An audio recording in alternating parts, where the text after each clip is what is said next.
ਤੁਹਾਨੂੰ ਅੱਜ ਆਪਾਂ ਲੈ ਕੇ ਜਾ ਰਹੇ ਹਾਂ ਪੰਜਾਬ ਦੇ ਉਹ ਇਤਿਹਾਸਿਕ ਸ਼ਹਿਰ ਵਿੱਚ ਜਿਸ ਦਾ ਨਾਮ ਹੈ ਬਾਬਾ ਬਕਾਲਾ ਸਾਹਿਬ ਜੀ। ਤੇ ਉੱਥੇ ਆਪਾਂ ਤੁਹਾਨੂੰ ਅੱਜ ਦਰਸ਼ਨ ਕਰਾਵਾਂਗੇ ਗੁਰਦੁਆਰਾ ਸ਼੍ਰੀ ਗੁਰੂ ਤੇਗ ਬਹਾਦਰ ਸਾਹਿਬ ਜੀ ਦਾ।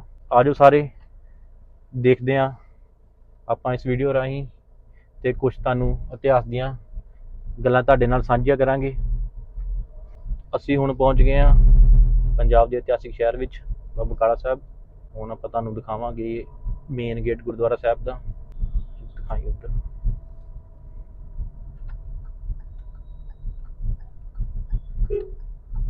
ਤੇ ਇਹ ਆ ਮੇਨ ਗੇਟ।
ਮੱਥਾ ਟੇਕਣ ਤੋਂ ਬਾਅਦ ਅਸੀਂ ਸਭ ਤੋਂ ਪਹਿਲਾਂ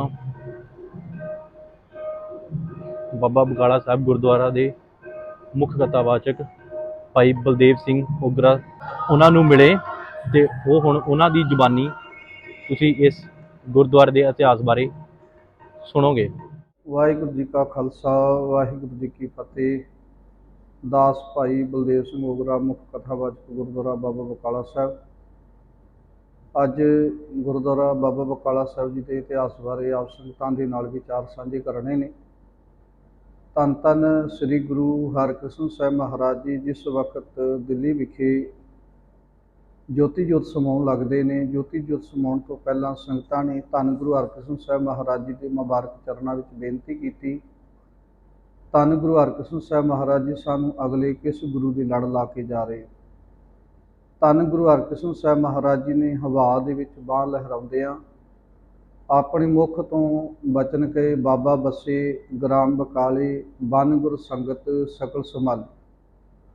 ਭਾਵ ਕਿ ਅਗਲਾ ਗੁਰੂ ਜਿਹੜਾ ਸਾਡੇ ਤੋਂ ਬਾਅਦ ਗੁਰੂ ਨਾਨਕ ਦੇ ਘਰ ਦੀਆਂ ਬਖਸ਼ਿਸ਼ਾਂ ਦਾ ਜੋ ਖਜ਼ਾਨਾ ਸੰਭਾਲੇਗਾ ਉਹ ਇਸ ਵਕਤ ਬਾਬਾ ਬਕਾਲਾ ਸਾਹਿਬ ਦੀ ਧਰਤੀ ਦੇ ਉੱਤੇ ਮੌਜੂਦ ਹੈ। ਇਹਨੇ ਬਚਨ ਕਹਿ ਕੇ ਧੰਨ ਗੁਰੂ ਹਰਿਕ੍ਰਿਸ਼ਨ ਸਾਹਿਬ ਮਹਾਰਾਜ ਜੀ ਜੋਤੀ ਜੋਤ ਸਮਾ ਜਾਂਦੇ ਨੇ। ਗੁਰੂ ਨਾਨਕ ਦੇ ਘਰ ਦੀਆਂ ਬਖਸ਼ਿਸ਼ਾਂ ਦਾ ਖਜ਼ਾਨਾ ਜੋਤ ਰੂਪ ਵਿੱਚ ਧੰਨ ਗੁਰੂ ਤੇਗ ਬਹਾਦਰ ਸਾਹਿਬ ਮਹਾਰਾਜ ਜੀ ਨੂੰ ਉਸੇ ਵਕਤ ਸੌਂਪ ਦਿੰਦੇ ਨੇ। ਪਰ ਫਿਰ ਵੀ ਦੁਨਿਆਵੀ ਰਸਮਾਂ ਨਿਭਾਉਣ ਵਾਸਤੇ ਭਾਈ ਦਰਗਾਹੀ ਮੱਲ ਭਾਈ ਗੁਰਦਿੱਤਾ ਜੀ ਦਿੱਲੀ ਦੀ ਧਰਤੀ ਤੋਂ ਚੱਲ ਕੇ ਇੱਥੇ ਪਹੁੰਚਦੇ ਨੇ। ਜਦੋਂ ਉਹਨਾਂ ਨੇ ਇੱਥੇ ਆ ਕੇ ਵੇਖਿਆ ਤੇ ਇੱਥੇ 22 ਦੰਭੀ ਤੇ ਪਖੰਡੀ ਹੋਰ ਇਸ ਗੱਲ ਨੂੰ ਸੁਣ ਕੇ ਇੱਥੇ ਗੱਦੀਆਂ ਲਾ ਕੇ ਬੈਠ ਗਏ ਸਨ ਕਿ ਗੁਰੂ ਹਰਿਕ੍ਰਿਸ਼ਨ ਸਾਹਿਬ ਮਹਾਰਾਜ ਜੀ ਨੇ ਅਗਲਾ ਗੁਰੂ ਜਿਹੜਾ ਉਹ ਬਾਬੇ ਬਕਾਲੇ ਦੀ ਧਰਤੀ ਤੇ ਇਸ਼ਾਰਾ ਕੀਤਾ ਹੈ ਤੇ ਹੋ ਸਕਦਾ ਹੈ ਕਿ ਅਗਲੇ ਗੁਰੂ ਅਸੀਂ ਹਾਂ। ਬਾਈ ਦੰਬੀ ਤੇ ਪਖੰਡੀਆਂ ਦੇ ਵਿੱਚ ਪ੍ਰਮੁੱਖ ਨੇ ਧੀਰਮਲ, ਸਿੰਘਾ ਮਸੰਦ, ਹੋਰ ਵੀ ਉਹਨਾਂ ਦੇ ਕਈ ਸੰਗੀ ਸਾਥੀ। ਔਰ ਐਸੇ ਸਮੇਂ ਦੇ ਦੌਰਾਨ ਹੀ ਮੱਖਣ ਸ਼ਾਹ ਲੁਬਾਣਾ, ਜੋ ਇੱਕ ਉਸ ਸਮੇਂ ਦੇ ਬਹੁਤ ਵੱਡੇ ਵਪਾਰੀ ਸਨ, ਉਹ ਆਪਣੇ ਪਾਣੀ ਦੇ ਜਹਾਜ਼ਾਂ ਦੇ ਦੁਆਰਾ ਰੂਸ, ਲਟੀਵੀਆ, ਹੋਰ ਕਈ ਦੇਸ਼ਾਂ ਦੇ ਵਿੱਚ ਵਪਾਰ ਦਾ ਕਿੱਤਾ ਕਰਦੇ ਨੇ। ਔਰ ਉਹਨਾਂ ਦਾ ਇੱਕ ਜਹਾਜ਼ ਪਾਣੀ ਦੀ ਬਰੇਤੀ ਵਿੱਚ ਫਸ ਜਾਂਦਾ ਹੈ, ਕਿਉਂਕਿ ਹਵਾ ਦੇ ਰੁੱਖ ਦੇ ਨਾਲ ਉਹ ਜਹਾਜ਼ ਚੱਲਦੇ ਸਨ। ਕਈ ਵਾਰੀ ਹਵਾ ਦਾ ਰੁੱਖ ਤੇਜ਼ ਹੋ ਜਾਣਾ ਤੇ ਜਹਾਜ਼ ਬਰੇਤੀ ਵਿੱਚ ਫਸ ਜਾਣਾ। ਔਰ ਮੱਖਣ ਸ਼ਾਹ ਲੁਬਾਣੀ ਨੇ ਜਹਾਜ਼ ਦੇ ਕਿਨਾਰੇ ਤੇ ਬੈਠ ਕੇ ਧੰਨ ਗੁਰੂ ਨਾਨਕ ਸਾਹਿਬ ਜੀ ਦੇ ਚਰਨਾਂ ਦਾ ਧਿਆਨ ਧਰ ਕੇ ਉਸ ਵਕਤ ਇਹ ਅਰਦਾਸ ਕੀਤੀ, ਮੇਰੇ ਪਾਤਸ਼ਾਹ ਜੀ, ਮੇਰੇ ਤੇ ਕਿਰਪਾ ਹੋ ਜਾਵੇ, ਮੇਰਾ ਜਹਾਜ਼ ਇਸ ਬਰੇਤੀ ਵਿੱਚੋਂ ਨਿਕਲ ਜਾਵੇ, ਮੈਂ ਕਿਨਾਰੇ ਤੇ ਲੱਗ ਜਾਵਾਂ, ਮੈਂ ਆਪ ਜੀ ਦੇ ਮੁਬਾਰਕ ਚਰਨਾਂ ਵਿੱਚ 500 ਮੋਹਰਾਂ ਭੇਟ ਕਰਾਂਗਾ। ਇਹ ਵਿਚਾਰ ਲੈ ਕੇ ਕੁਦਰਤੀ ਹਵਾ ਦਾ ਬੜਾ ਤੇਜ਼ ਬੁੱਲਾ ਆਇਆ, ਮੱਖਣ ਸ਼ਾਹ ਲੁਬਾਣੀ ਦਾ ਜਹਾਜ਼ ਉਸ ਬਰੇਤੀ ਵਿੱਚੋਂ ਨਿਕਲ ਗਿਆ। ਔਰ ਜਹਾਜ਼ ਕਿਨਾਰੇ ਲੱਗਦਿਆਂ ਸਾਰ ਹੀ ਮੱਖਣ ਸ਼ਾਹ ਲੁਬਾਣਾ 500 ਮੋਹਰਾਂ ਲੈ ਕੇ ਆਪਣੇ ਮਨ ਦੀ ਮੁਰਾਦ ਜੋ ਧਾਰਨ ਕੀਤੀ ਸੀ ਉਹਨੂੰ ਸੰਪੂਰਨ ਕਰਨ ਵਾਸਤੇ ਗੁਰੂ ਨਾਨਕ ਦੇ ਘਰ ਵਿੱਚ ਪਹੁੰਚਦਾ ਹੈ। ਪਤਾ ਲੱਗਿਆ ਦਿੱਲੀ ਦੀ ਧਰਤੀ ਤੋਂ ਕਿ ਇਸ ਵਕਤ ਗੁਰੂ ਹਰਕ੍ਰਿਸ਼ਨ ਸਾਹਿਬ ਜੀ ਜੋਤੀ ਜੋਤ ਸਮਾ ਗਏ ਨੇ, ਤੇ ਅਗਲਾ ਇਸ਼ਾਰਾ ਉਹਨਾਂ ਨੇ ਬਾਬੇ ਬਕਾਲੇ ਦਾ ਕੀਤਾ ਹੈ। ਇਸੇ ਤਰ੍ਹਾਂ ਮੱਖਣ ਸ਼ਾਹ ਲੁਬਾਣਾ ਆਪਣੇ ਨਾਲ ਆਪਣੇ 500 ਦੇ ਕਰੀਬ ਸੰਗੀ ਸਾਥੀਆਂ ਨੂੰ ਨਾਲ ਲੈ ਕੇ ਜਦੋਂ ਬਾਬੇ ਬਕਾਲੇ ਦੀ ਧਰਤੀ ਤੇ ਪਹੁੰਚਦਾ ਤੇ ਇੱਥੇ ਉਹਨੇ ਆ ਕੇ ਆਪਣਾ ਡੇਰਾ ਕੀਤਾ। ਬਾਬਾ ਮੱਖਣ ਸ਼ਾਹ ਲੁਬਾਣਾ ਜੀ ਦਾ ਜਿਸ ਵਕਤ ਡੇਰਾ ਹੁੰਦਾ ਸੀ, ਉਹਦੇ ਨਾਲ ਆਏ ਹੋਏ ਸੰਗੀ ਸਾਥੀਆਂ ਤੋਂ ਇੰਝ ਲੱਗਦਾ ਸੀ ਜਿਵੇਂ ਕਿਸੇ ਬਾਦਸ਼ਾਹ ਨੇ ਉਤਾਰਾ ਕੀਤਾ ਹੋ। ਇੱਧਰ ਧੰਨ ਗੁਰੂ ਤੇਗ ਬਹਾਦਰ ਸਾਹਿਬ ਮਹਾਰਾਜ ਜੀ ਲੰਬੇ ਅਰਸੇ ਤੋਂ ਜੋ ਗੁਰੂ ਹਰਕ੍ਰਿਸ਼ਨ ਸਾਹਿਬ ਜੀ ਦੇ ਰਿਸ਼ਤੇ ਦੇ ਵਿੱਚ ਬਾਬਾ ਜੀ ਵੀ ਲੱਗਦੇ, ਔਰ ਉਹ 26 ਸਾਲ 9 ਮਹੀਨੇ ਤੇ 13 ਦਿਨ ਦੇ ਕਰੀਬ, ਜਿੱਥੇ ਅੱਜ ਕੱਲ੍ਹ ਇਸ ਧਰਤੀ ਤੇ ਗੁਰਦੁਆਰਾ ਭੋਰਾ ਸਾਹਿਬ ਬਣਿਆ ਹੋਇਆ ਹੈ, ਇਸ ਸਥਾਨ ਤੇ ਰੱਬ ਦੀ ਭਜਨ ਬੰਦਗੀ ਕਰਦੇ ਨੇ। ਭਾਵੇਂ ਕਿ ਮਾਤਾ ਨਾਨਕੀ ਜੀ ਨੇ ਗੁਰੂ ਹਰਗੋਬਿੰਦ ਸਾਹਿਬ ਮਹਾਰਾਜ ਜੀ ਨੂੰ ਗੁਰੂ ਹਰਰਾਜ ਸਾਹਿਬ ਜੀ ਦੇ ਗੁਰਤਾ ਗੱਦੀ ਦੇਣ ਸਮੇਂ ਬੇਨਤੀ ਕੀਤੀ ਸੀ ਕਿ ਆਪਣੇ ਛੋਟੇ ਸੁਪੁੱਤਰ ਵੱਲ ਵੀ ਝਾਤੀ ਮਾਰੋ, ਤੇ ਗੁਰੂ ਹਰਗੋਬਿੰਦ ਸਾਹਿਬ ਮਹਾਰਾਜ ਜੀ ਨੇ ਉਦੋਂ ਹੀ ਬਚਨ ਕਹੇ ਸਨ ਕਿ ਆਉਣ ਵਾਲਾ ਸਮਾਂ ਆਵੇਗਾ, ਇਹ ਰੱਬੀ ਬਖਸ਼ਿਸ਼ਾਂ ਦਾ ਖਜ਼ਾਨਾ ਇਹਨਾਂ ਨੂੰ ਵੀ ਜ਼ਰੂਰ ਪ੍ਰਾਪਤ ਹੋਵੇਗਾ। ਔਰ ਇਸੇ ਤਰ੍ਹਾਂ ਧੰਨ ਗੁਰੂ ਤੇਗ ਬਹਾਦਰ ਸਾਹਿਬ ਮਹਾਰਾਜ ਜੀ ਸੰਗਤਾਂ ਦੇ ਸਨਮੁਖ ਨਹੀਂ ਆਉਣਾ ਚਾਹੁੰਦੇ ਸਨ, ਕਿਉਂਕਿ ਇਹ ਜਿਹੜੇ 22 ਦੰਬੀ ਤੇ ਪਖੰਡੀ ਨੇ, ਭਾਵੇਂ ਕਿ ਇਹ ਸਾਰਾ ਕੁਝ ਜਾਣਦੇ ਨੇ ਕਿ ਅਸਲਾ ਗੁਰੂ, ਅਗਲਾ ਗੁਰੂ ਧੰਨ ਗੁਰੂ ਤੇਗ ਬਹਾਦਰ ਸਾਹਿਬ ਜਿਸ ਧਰਤੀ ਤੇ ਨੇ, ਪਰ ਫਿਰ ਵੀ ਇਹਨਾਂ ਦੇ ਆਪਣੇ ਦੰਭ ਦਾ ਜਾਲ ਵੱਡਾ ਹੋਣ ਕਰਕੇ ਆਪਣੇ ਨਾਲ ਇਹਨਾਂ ਨੇ 10-10, 20-20 ਇੱਥੇ ਗੁੰਡੇ ਰੱਖੇ ਹੋਏ ਸਨ, ਜਿਹੜੇ ਧੰਨ ਗੁਰੂ ਤੇਗ ਬਹਾਦਰ ਸਾਹਿਬ ਮਹਾਰਾਜ ਜੀ ਨੂੰ ਸੰਗਤਾਂ ਦੇ ਸਨਮੁਖ ਪ੍ਰਗਟ ਨਹੀਂ ਹੋਣ ਦੇਣਾ ਚਾਹੁੰਦੇ ਸਨ। ਭਾਈ ਦਰਗਾਹੀ ਮੱਲ, ਭਾਈ ਗੁਰਦਿੱਤਾ ਜੀ ਗੱਦੀ ਦੀਆਂ ਰਸਮਾਂ ਲੈ ਕੇ ਇੱਥੇ ਪਹੁੰਚਦੇ ਨੇ, ਪਰ ਜਦੋਂ ਆ ਕੇ ਇੱਥੋਂ ਦਾ ਮਾਹੌਲ ਤੱਕਿਆ ਤੇ ਉਹਨਾਂ ਵਿੱਚ ਇੰਨੀ ਹਿੰਮਤ ਨਾ ਪੈ ਸਕੀ, ਇੰਨਾ ਹੀਆ ਨਾ ਕਰ ਸਕੇ ਕਿ ਉਹ ਧੰਨ ਗੁਰੂ ਤੇਗ ਬਹਾਦਰ ਸਾਹਿਬ ਜੀ ਨੂੰ ਸੰਗਤਾਂ ਦੇ ਸਨਮੁਖ ਲੈ ਕੇ ਆਉਣ। ਐਸੇ ਸਮੇਂ ਹੀ ਜਦੋਂ ਮੱਖਣ ਸ਼ਾਹ ਲੁਬਾਣਾ ਇੱਥੇ ਆਇਆ, ਉਹਨੇ ਵੀ ਮਨ ਵਿੱਚ ਵਿਚਾਰ ਕੀਤੀ ਕਿ ਮੈਂ 5-5 ਮੋਹਰਾਂ ਸਾਰਿਆਂ ਦੇ ਅੱਗੇ ਭੇਟ ਕਰਾਂਗਾ, ਜਿਹੜਾ ਅਸਲੀ ਹੋਵੇਗਾ ਉਹ ਆਪਣੇ ਆਪ ਅੰਦਰ ਦੇ ਮੁਰਾਦ ਨੂੰ ਸਮਝਦਿਆਂ ਹੋਇਆਂ ਉਹ ਮੇਰੇ ਤੋਂ ਭੇਟਾ ਪ੍ਰਾਪਤ ਕਰੇਗਾ, ਮੰਗ ਲਵੇਗਾ। ਔਰ ਐਸੇ ਸਮੇਂ ਮੱਖਣ ਸ਼ਾਹ ਲੁਬਾਣੇ ਨੇ ਸਾਰਿਆਂ ਦੇ ਅੱਗੇ 5-5 ਮੋਹਰਾਂ ਭੇਟ ਕੀਤੀਆਂ। ਅਖੀਰ ਜਦੋਂ ਬਾਈਆਂ ਨੂੰ ਭੇਟਾ ਦੇ ਕੇ ਨਿਵਾਜ ਚੁੱਕੇ ਸਨ ਤੇ ਮੱਖਣ ਸ਼ਾਹ ਲੁਬਾਣੇ ਨੇ ਕਿਸੇ ਨੂੰ ਪੁੱਛਿਆ ਇੱਥੇ ਕੋਈ ਹੋਰ ਵੀ ਹੈ, ਜਿਵੇਂ ਗੁਰਬਾਣੀ ਦੇ ਮੁਬਾਰਕ ਬਚਨ ਨੇ, ਜਿਨ ਹਰ ਪਾਇਓ ਤਿਨੈ ਛਪਾਇਓ। ਜਿਹੜਾ ਰੱਬ ਦੀ ਪ੍ਰਾਪਤੀ ਕਰਦਾ ਹੈ, ਰੱਬ ਨਾਲ ਜੁੜਿਆ ਹੁੰਦਾ, ਉਹ ਕਿਸੇ ਲਾਗੇ ਜ਼ਿਕਰ ਨਹੀਂ ਕਰਦਾ, ਜਿਹੜਾ ਨਹੀਂ ਜੁੜਿਆ ਹੁੰਦਾ ਉਹ ਦੁਨੀਆ ਤੇ ਅਡੰਬਰ ਕਰਦਾ, ਦਿਖਾਵਾ ਕਰਦਾ, ਔਰ ਜੁੜਨ ਵਾਸਤੇ ਸੰਸਾਰ ਦੇ ਲੋਕਾਂ ਨੂੰ ਨਾਟਕ ਕਰਕੇ ਸੰਸਾਰ ਤੇ ਦਰਸਾਉਂਦਾ। ਇਸੇ ਤਰ੍ਹਾਂ ਮੱਖਣ ਸ਼ਾਹ ਲੁਬਾਣੇ ਨੇ ਹੋਰ ਪੁੱਛਿਆ ਕਿ ਇੱਥੇ ਕੋਈ ਹੋਰ ਵੀ ਹੈ, ਉਹਨਾਂ ਕਿਹਾ ਹੈ ਤੇ ਸਹੀ, ਪਰ ਉਹ ਕਦੇ ਕਿਸੇ ਲਾਗੇ ਕਿਸੇ ਗੱਲ ਦਾ ਇਜ਼ਹਾਰ ਨਹੀਂ ਕਰਦੇ, ਜ਼ਿਕਰ ਨਹੀਂ ਕਰਦੇ। ਮੱਖਣ ਸ਼ਾਹ ਲੁਬਾਣਾ ਜੀ ਅੰਦਰ ਗਏ, ਧੰਨ ਗੁਰੂ ਤੇਗ ਬਹਾਦਰ ਸਾਹਿਬ ਮਹਾਰਾਜ ਜੀ ਜਿੱਥੇ ਤਪ ਕਰ ਰਹੇ ਨੇ ਉੱਥੇ ਜਾ ਕੇ ਨਮਸਕਾਰ ਕੀਤੀ। 5 ਮੋਹਰਾਂ ਦੂਜਿਆਂ ਦੀ ਤਰ੍ਹਾਂ ਅੱਗੇ ਭੇਟ ਕਰਕੇ ਮੱਖਣ ਸ਼ਾਹ ਲੁਬਾਣਾ ਜੀ ਨੇ ਜਦੋਂ ਕੋਲ ਬੈਠਣਾ ਕੀਤਾ ਤੇ ਗੁਰੂ ਤੇਗ ਬਹਾਦਰ ਸਾਹਿਬ ਜੀ ਮੱਖਣ ਸ਼ਾਹ ਲੁਬਾਣੇ ਨੂੰ ਕਹਿੰਦੇ ਇਹ ਕੀ? ਮੱਖਣ ਸ਼ਾਹ ਕਹਿਣ ਲੱਗਾ ਸਤਿਗੁਰੂ ਜੀ ਕੀ ਹੋਇਆ? ਗੁਰੂ ਤੇਗ ਬਹਾਦਰ ਸਾਹਿਬ ਮਹਾਰਾਜ ਜੀ ਕਹਿੰਦੇ 500 ਮੋਹਰਾਂ ਮਨ ਵਿੱਚ ਭੇਟ ਕਰਕੇ ਤੇ ਅੱਜ 5 ਭੇਟ ਕਰ ਰਹੇ ਹੋ। ਇੰਨੀ ਗੱਲ ਸੁਣਦਿਆਂ ਸਾਰ ਮੱਖਣ ਸ਼ਾਹ ਲੁਬਾਣਾ ਇਹ ਗੱਲ ਸਮਝ ਗਿਆ ਕਿ ਬਾਕੀ ਤਾਂ ਸਾਰੇ ਦੰਭੀ ਤੇ ਪਖੰਡੀ ਸਨ, ਪਰ ਅਸਲੀ ਗੁਰੂ ਤੇ ਧੰਨ ਗੁਰੂ ਤੇਗ ਬਹਾਦਰ ਸਾਹਿਬ ਜੀ ਨੇ, ਜਿਨ੍ਹਾਂ ਨੇ ਮੇਰੇ ਅੰਦਰ ਦੀ ਭਾਵਨਾ ਨੂੰ ਸਮਝ ਲਿਆ ਕਿ ਮੈਂ 500 ਦੀ ਮੁਰਾਦ ਧਾਰਨ ਕੀਤੀ ਸੀ। ਮੱਖਣ ਸ਼ਾਹ ਲੁਬਾਣੀ ਨੇ, ਜਿੱਥੇ ਅੱਜ ਕੱਲ੍ਹ ਸਾਧ ਸੰਗਤ ਦਰਬਾਰ ਸਾਹਿਬ ਹੈ, ਇਸੇ ਸਥਾਨ ਤੇ ਬਣਿਆ ਹੋਇਆ, ਇੱਥੇ ਕੋਠੇ ਤੇ ਚੜ੍ਹ ਕੇ ਰੌਲਾ ਪਾਇਆ, ਸਾਚਾ ਗੁਰ ਲਾਧੋ ਰੇ, ਸਾਚਾ ਗੁਰ ਲਾਧੋ। ਭਾਵ ਕਿ ਸਾਰੀਆਂ ਸੰਗਤਾਂ ਜਿਨ੍ਹਾਂ ਨੇ ਪਿਛਲੇ 3-4 ਮਹੀਨਿਆਂ ਤੋਂ ਲਗਾਤਾਰ ਭੇਟਾਵਾਂ ਰੋਕੀਆਂ ਹੋਈਆਂ ਸਨ, ਉਹਨਾਂ ਨੇ ਇੱਕਦਮ ਧੰਨ ਗੁਰੂ ਤੇਗ ਬਹਾਦਰ ਸਾਹਿਬ ਜੀ ਦੇ ਕੋਲ ਆ ਕੇ ਆਪਣੀਆਂ ਭੇਟਾਵਾਂ ਅਰਪਿਤ ਕੀਤੀਆਂ ਤੇ 22 ਦੰਬੀਆਂ ਦੇ ਵਿੱਚੋਂ ਅਸਲੀ ਗੁਰੂ ਦੀ ਪਛਾਣ ਕਰਕੇ ਗੁਰੂ ਤੇਗ ਬਹਾਦਰ ਸਾਹਿਬ ਜੀ ਦੇ ਚਰਨਾਂ ਵਿੱਚ ਨਮਸਕਾਰ ਕਰਨਾ ਕੀਤੀ। ਜਿਸ ਦਿਨ ਮੱਖਣ ਸ਼ਾਹ ਲੁਬਾਣੀ ਨੇ ਕੋਠੇ ਤੇ ਚੜ੍ਹ ਕੇ ਰੌਲਾ ਪਾਇਆ, ਉਹ ਜਿਹੜੇ 22 ਦੰਬੀ ਤੇ ਪਖੰਡੀ ਬੈਠੇ ਸਨ, ਭਾਵੇਂ ਕਿ ਉਹਨਾਂ ਦੇ ਨਾਲ 15-15, 20-20 ਗੁੰਡੇ ਨੇ, ਉਹ ਅੱਗੇ ਆਪਣਾ ਜ਼ੋਰ ਅਜਮਾਇਸ਼ ਕਰ ਲੈਂਦੇ ਸਨ, ਪਰ ਮੱਖਣ ਸ਼ਾਹ ਲੁਬਾਣੀ ਦੇ ਸਾਹਮਣੇ ਉਹ ਬੋਲ ਨਾ ਸਕੇ। ਕਿਉਂ? ਕਿਉਂਕਿ ਮੱਖਣ ਸ਼ਾਹ ਲੁਬਾਣੀ ਦੇ ਕੋਲ ਵੀ ਫੌਜਾਂ ਦਾ ਬਹੁਤ ਵੱਡਾ ਕਾਫਲਾ ਸੀ।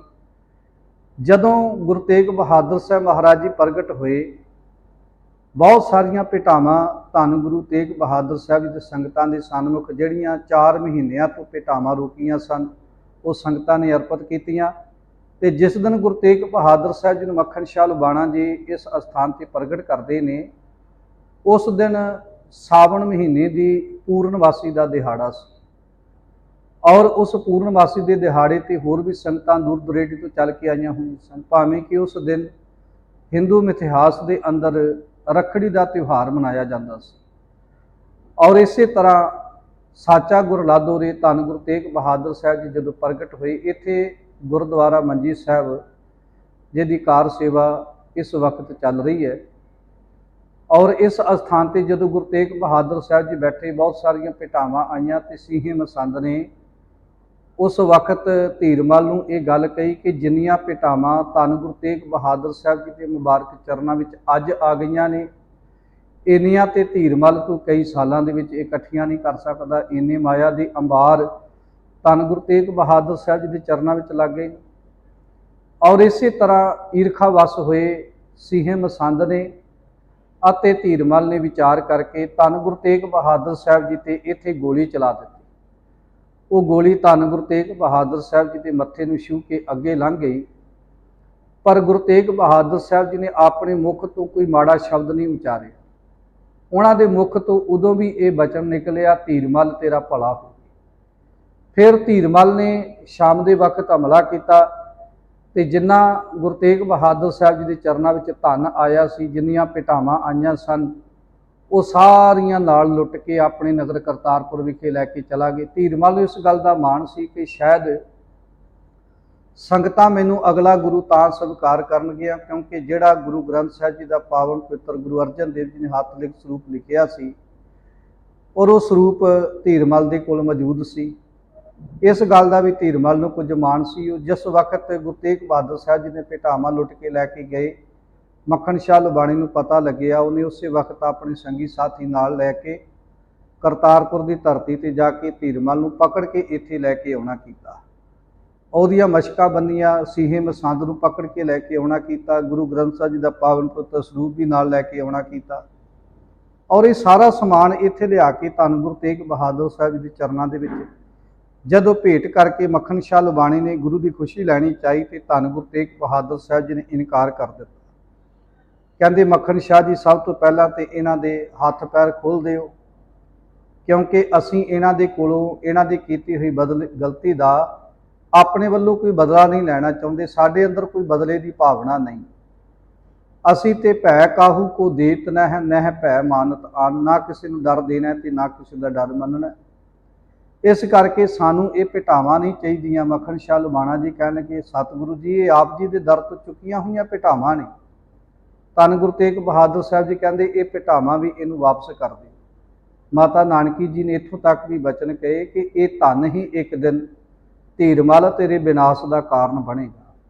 ਗੁਰੂ ਤੇਗ ਬਹਾਦਰ ਸਾਹਿਬ ਜੀ ਨੇ ਜਿੱਥੇ ਉਹ ਸਾਰੀਆਂ ਭੇਟਾਵਾਂ ਵਾਪਸ ਕੀਤੀਆਂ, ਔਰ ਸਾਧ ਸੰਗਤ ਉੱਥੇ ਫਰੀਦਾ ਬੁਰੇ ਦਾ ਭਲਾ ਕਰ, ਗੁੱਸਾ ਮਨ ਨਾ ਹੰਢਾਏ, ਦੇਹੀ ਰੋਗ ਨਾ ਲੱਗੇ ਪੱਲੇ, ਸਭ ਕਿਛ ਪਾਏ ਦੀ ਮਾਂ ਵਾਕਾਂ ਅਨੁਸਾਰ ਗੁਰੂ ਗ੍ਰੰਥ ਸਾਹਿਬ ਜੀ ਦਾ ਉਹ ਪਾਵਨ ਪੁੱਤਰ ਸਰੂਪ ਵੀ ਜਿਹੜਾ ਸੀ ਹੱਥ ਲਿਖਤ ਉਹ ਵੀ ਵਾਪਸ ਕਰ ਦਿੱਤਾ। ਮੱਖਣ ਸ਼ਾਹ ਲੁਬਾਣਾ ਧੰਨ ਗੁਰੂ ਤੇਗ ਬਹਾਦਰ ਸਾਹਿਬ ਜੀ ਨੂੰ ਇਹ ਗੱਲ ਪੁੱਛਦਾ, ਪਾਤਸ਼ਾਹ ਜੀ ਸਾਰਾ ਕੁਝ ਵਾਪਸ ਕਿਉਂ ਕੀਤਾ ਜਾ ਰਿਹਾ ਹੈ? ਇਹ ਤੇ ਆਪ ਜੀ ਦੀਆਂ ਭੇਟਾਵਾਂ ਨੇ। ਤੇ ਗੁਰੂ ਤੇਗ ਬਹਾਦਰ ਸਾਹਿਬ ਮਹਾਰਾਜ ਜੀ ਕਹਿਣਗੇ, ਮੱਖਣ ਸ਼ਾਹ ਵੇਖੋ ਉਹ ਆਏ, ਉਹਨਾਂ ਨੇ ਸਾਡੇ ਤੇ ਆ ਕੇ ਹਮਲਾ ਕੀਤਾ, ਫਿਰ ਆਪਾਂ ਗਏ, ਆਪਾਂ ਜਾ ਕੇ ਹਮਲਾ ਕਰ ਦਿੱਤਾ। ਉਹ ਆਏ ਸਮਾਨ ਲੁੱਟ ਕੇ ਲੈ ਕੇ ਗਏ, ਅਸੀਂ ਗਏ, ਅਸੀਂ ਵੀ ਸਮਾਨ ਲੁੱਟ ਕੇ ਲੈ ਆਏ। ਫਿਰ ਸਾਡੇ ਵਿੱਚ ਤੇ ਉਹਨਾਂ ਦੇ ਵਿੱਚ ਫਰਕ ਕੀ ਹੋਇਆ? ਇਸ ਕਰਕੇ ਸਾਨੂੰ ਇਹ ਭਾਵੇਂ ਸਾਡਾ ਹੀ ਸਾਜੋ ਸਮਾਨ ਹੈ, ਪਰ ਸਾਨੂੰ ਇਹ ਨਹੀਂ ਚਾਹੀਦਾ, ਕਿਉਂਕਿ ਸਾਡੇ ਮਨ ਵਿੱਚ ਬਦਲੇ ਦੀ ਕੋਈ ਭਾਵਨਾ ਨਹੀਂ। ਮੱਖਣ ਸ਼ਾਹ ਲੁਬਾਣਾ ਧੰਨ ਗੁਰੂ ਤੇਗ ਬਹਾਦਰ ਸਾਹਿਬ ਜੀ ਦੇ ਚਰਨਾਂ ਦੇ ਵਿੱਚ ਸਜਦਾ ਕਰਦਾ ਹੈ। ਇੱਥੇ ਹੀ ਸਾਧ ਸੰਗਤ ਇਹ ਉਹ ਪਾਵਨ ਪਵਿੱਤਰ ਧੰਨ ਗੁਰੂ ਤੇਗ ਬਹਾਦਰ ਸਾਹਿਬ ਮਹਾਰਾਜ ਜੀ ਦਾ ਦਰਬਾਰ ਹੈ, ਜਿੱਥੇ ਸੰਗਤਾਂ ਅੱਜ ਵੀ ਦੂਰ ਦੁਰਾਡੇ ਤੋਂ ਚੱਲ ਕੇ ਆਉਂਦੀਆਂ ਨੇ। ਸੰਗਤਾਂ ਦੇ ਮਨ ਦੀਆਂ ਭਾਵਨਾ ਪੂਰੀਆਂ ਹੁੰਦੀਆਂ ਨੇ। ਮਾਤਾ ਗੰਗਾ ਜੀ ਨੇ ਵੀ ਆਪਣਾ ਸਰੀਰਕ ਚੋਲਾ ਜਿਹੜਾ ਸੀ ਉਹ ਜੀਵਨ ਦੇ ਅਖੀਰਲੇ ਵੇਲੇ ਇਸੇ ਅਸਥਾਨ ਦੇ ਉੱਤੇ ਤਿਆਗਣਾ ਕੀਤਾ, ਜੋ ਗੁਰਦੁਆਰਾ ਭੋਰਾ ਸਾਹਿਬ ਜੀ ਦੇ ਨਾਲ ਗੁਰਦੁਆਰਾ ਸੀਸਗੰਜ ਸਾਹਿਬ ਬਣਿਆ ਹੋਇਆ ਹੈ।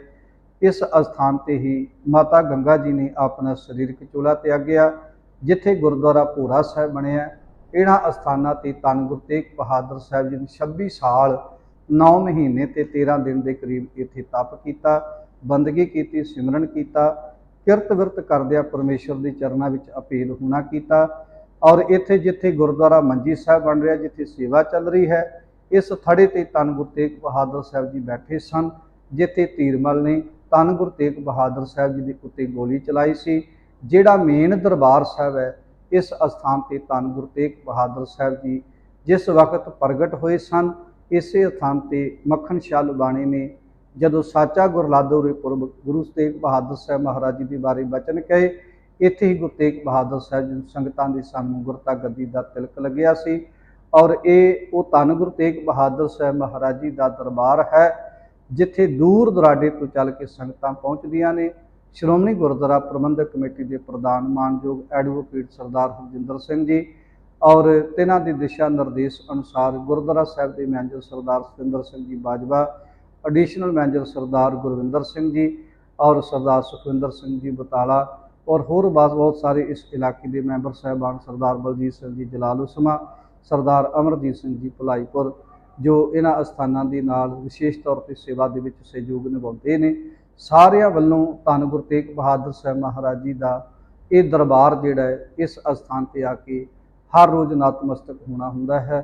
ਔਰ ਬਹੁਤ ਸਾਰੀਆਂ ਸੰਗਤਾਂ ਦੂਰ ਦੁਰਾਡੇ ਤੋਂ ਚੱਲ ਕੇ ਪਹੁੰਚਦੀਆਂ ਨੇ ਔਰ ਗੁਰੂ ਤੇਗ ਬਹਾਦਰ ਸਾਹਿਬ ਦੇ ਚਰਨਾਂ ਵਿੱਚ ਅਸੀਸ ਪ੍ਰਾਪਤ ਕਰਨ ਵਾਸਤੇ ਭੇਟਾਵਾਂ ਅਰਪਿਤ ਕਰਕੇ ਗੁਰੂ ਸਾਹਿਬ ਜੀ ਦੀਆਂ ਖੁਸ਼ੀਆਂ ਪ੍ਰਾਪਤ ਕਰਦੀਆਂ ਨੇ। ਔਰ ਅੱਜ ਵੀ ਦਸਵੰਧ ਦੀ ਭੇਟਾ ਦੂਰ ਦੁਰਾਡੇ ਤੋਂ ਚੱਲ ਕੇ ਸੰਗਤਾਂ ਇੱਥੇ ਭੇਟ ਕਰਦੀਆਂ ਨੇ, ਜਿਵੇਂ ਉਹਨਾਂ ਦੀ ਭਾਵਨਾ ਹੈ ਕਿ ਅੱਜ ਵੀ ਗੁਰੂ ਤੇਗ ਬਹਾਦਰ ਸਾਹਿਬ ਮਹਾਰਾਜ ਜੀ ਸਾਡੇ ਡੁੱਬਦੇ ਹੋਏ ਬੇੜੇ ਜਿਹੜੇ ਨੇ, ਸਾਡੇ ਰੁਕੇ ਹੋਏ ਕਾਰਜ ਜਿਹੜੇ ਨੇ, ਉਹਨਾਂ ਨੂੰ ਮੋਢਾ ਦੇ ਕੇ ਸੰਪੂਰਨ ਕਰਦੇ ਨੇ। ਧੰਨ ਗੁਰੂ ਤੇਗ ਬਹਾਦਰ ਸਾਹਿਬ ਮਹਾਰਾਜ ਜੀ ਦੇ ਦਰਬਾਰ ਬਾਰੇ, ਇਤਿਹਾਸ ਬਾਰੇ ਜਾਣਕਾਰੀ ਦਿੰਦਿਆਂ ਹੋਈਆਂ ਭੁੱਲਾਂ ਚੁੱਕਾਂ ਦੀ ਖਿਮਾ ਬਖਸ਼ਣੀ। ਵਾਹਿਗੁਰੂ ਜੀ ਕਾ ਖਾਲਸਾ, ਵਾਹਿਗੁਰੂ ਜੀ ਕੀ ਫਤਿਹ।